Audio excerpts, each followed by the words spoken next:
Yeah, so about Joker 2, I think that was probably like the worst musical that I saw this year. So I'm going to like retract everything that I said about like Joker 2. It's far more worse than I imagined, but I'm actually going to be reviewing Emilia Pérez, and the reason why is because this is a musical and this is way better than Joker 2. So I'm going to go like super deep into Emilia Pérez without spoiling anything.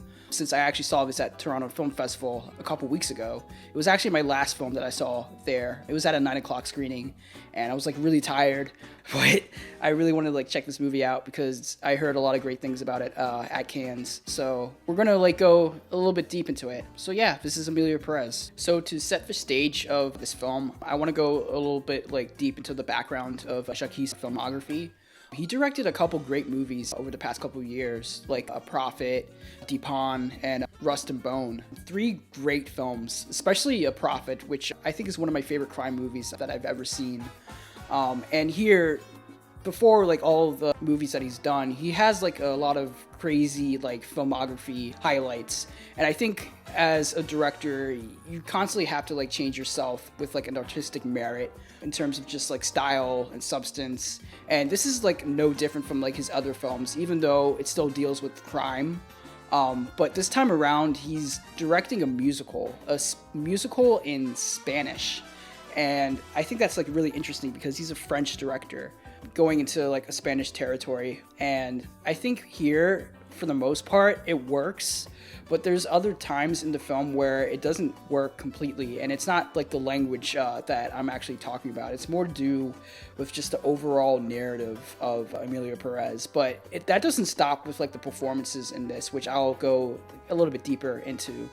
But let's actually like go into the story of this film. So Emilia Pérez stars Zoe Saldana, and she plays a lawyer named Rita who is working at a large law firm in Mexico City. And she's overwhelmed by a lot of the cases that are happening in the city, as most of the cases in the city are dealing with like kidnappings and murders from the cartel. And this overwhelming like sense of like feel of Rita turns her into more of a destructive character in the beginning. But once she gets kidnapped by a cartel drug lord, played by Carla Sofia Garzón, pre-transition Emilia Pérez, things start to get really strange, where pre-transition Emilia Pérez proposes a plan to transition herself into a woman. But the catch is that Rita the lawyer has to go through country to country to find a right doctor to reassign surgery to Emilia Pérez, and this kind of starts a weird kind of not combative personality kind of duality type of thing, but it's more to do with how Rita does her own work compared to Emilia Pérez, as Emilia Pérez is obviously a drug lord who has killed many people and is just completely like down in the gutter, while Rita is kind of like being at the top of the hierarchy, but she's trying to be a better woman compared to Emilia Pérez, who isn't a woman at this point in time. And this kind of like opens a space between both of them, and this leads into the actual like narrative of where Emilia Pérez eventually does get the surgery. I think it was in Israel. And she finally becomes the woman she wants to be, but now she has nothing else for her life, Emilia Pérez. Her family is completely gone in terms of like the family moving away from another country to kind of like live through the tragedy of pre-transition Emilia. And then Rita just like takes the money and like runs off. But even then, it transitions into a couple years later, and you find Emilia and Rita coming back together to kind of hang out with each other, but also learn more about each other through song and dance and musical numbers, and just also the idea of like a chosen family. And I think the themes in this film, they're understated, but like also they're not completely like stretched out, which I have a problem with the movie, as there's a lot of themes going on. One theme is about like Emilia Pérez trying to save the children who have been like kidnapped and killed by the cartel, as she starts an organization to find the kids, or find at least the remains of these kids who have been killed and murdered by the cartel. And then you have Rita, who's trying to like tag along and trying to like help her out. And you also have Selena Gomez, who is the wife of Emilia Pérez, or pre-transition Emilia Pérez.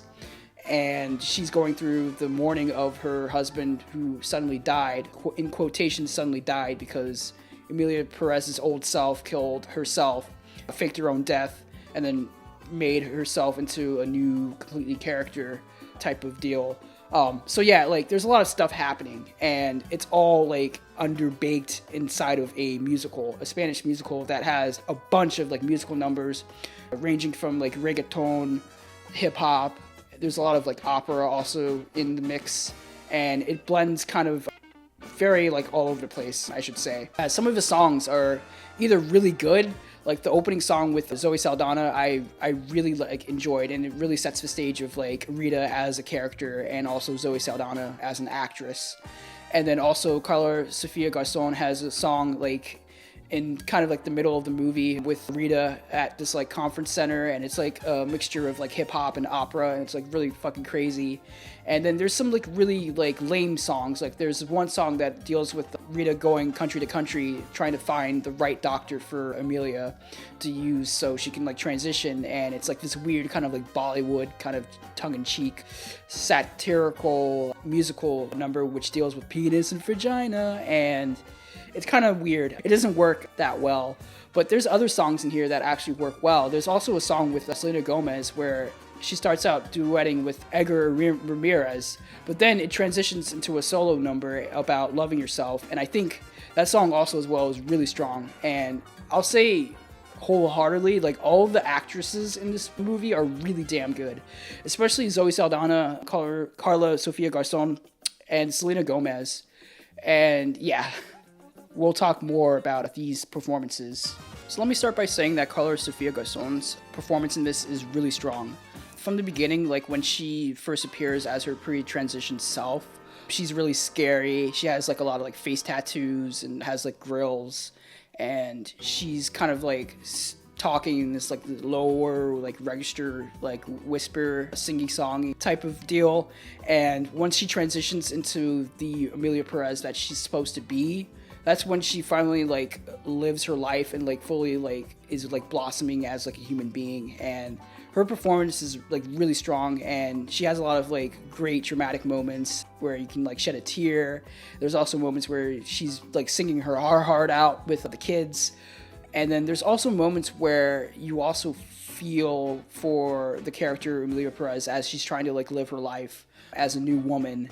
And again, the same thing applies to like Zoe Saldana's character Rita, as in the beginning she's kind of like downbeaten and she doesn't know what to do with her life.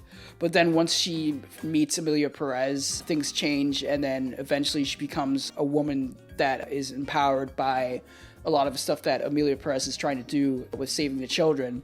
And Zoe Saldana, her performance ranges between like the same thing, like comedic, and then also very dramatic. And again, like her songs are really damn good. But also I'm really surprised by like Selena Gomez. Selena Gomez, she delivers a really great performance, even though her character is kind of like one note, as she's the mother who's mourning the death of her husband.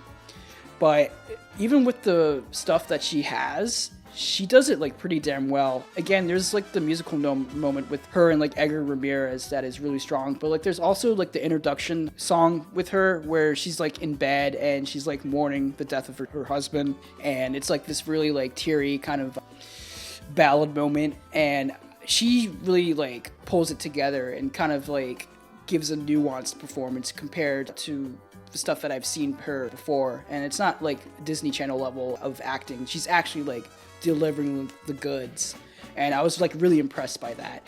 And Edgar Ramirez, he's not in it that much. He only appears like in like the third act fully, where the film transitions into more of the darker like crime territory. And again, like I had a problem with like the third act of the movie where it was trying to like cram everything together, and it kind of like rushed a lot of like the themes that it was trying to like establish.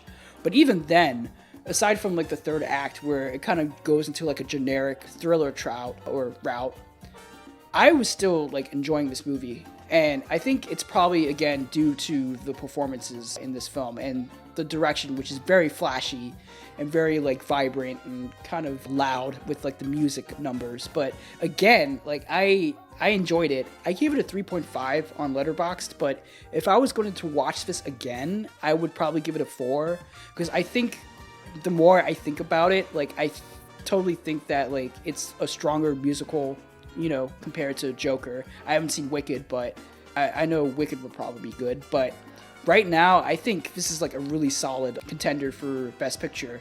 I would put it at number 3 for Best Picture if we're doing like the predictions right now. But I also think like the entire cast, like the female cast, is going to like get nominations. Especially I think Selena Gomez, which I know a lot of people are like fighting whether or not she's going to get nominated, but like it would be foolish for her to like be left out compared to Carla and like Zoe, because they all together like bring this movie into like fruition, and it's like wholly, in my opinion. And I actually think that this film will also open a debate about trans identity, chosen families, and then just how like the cartel do their business in Mexico and just other places. It doesn't completely go deep into those themes. It just establishes it, and then it asks the audience to kind of work around it, which I had a problem with, because I think a lot of the themes that are displayed here, they're really interesting themes, but like, again, they're not fully explored. Especially like the trans identity, where it's just very like surface level, where it's just like, okay, well, yeah, you've transitioned into someone that is completely different, but also there's people around you that aren't fully accepting of who you are. And then it just doesn't go deeper into that. It just establishes it, and you're just like, okay, all right, cool. And then the cartel stuff, you're just like, okay, well, there's a lot of like kidnappings and killings happening. How are we going to solve this? It doesn't go deep into that. It's just like, okay, well, we're just going to make an organization dealing with this, but we're not going to show entirely how it works. It's just a thing that happens and it works. And then like the last third of this movie, where it goes completely south with like the crime aspect of the film, yeah, like it doesn't go completely deep into like that crime element near the end. But again, I am an outlier in a lot of these criticisms with the movie. It is getting a decent amount of good reviews from a lot of people, and the screening that I did go to was very enthusiastic, to the point where I think it's definitely going to get like the Best Picture nomination. I don't think it's going to win, but I think it has a very great chance of taking the Best Picture slot. But yeah, I think that's like most of my criticisms with Emilia Pérez. I hope you guys actually go out and see this movie. It's on Netflix pretty soon. I think it's like coming out in November on Netflix, but if you do catch it in an indie theater or just a theater in general, I actually recommend it. It's really loud, and the musical numbers are just fully vibrant and ask you to really put yourself into the shoes of Emilia Pérez. I'm going to be watching Blitz this weekend at the New York Film Festival, and I did actually watch one other film from like the New York Film Festival that I will review soon. But yeah, hope you guys are cool. Thanks. Bye.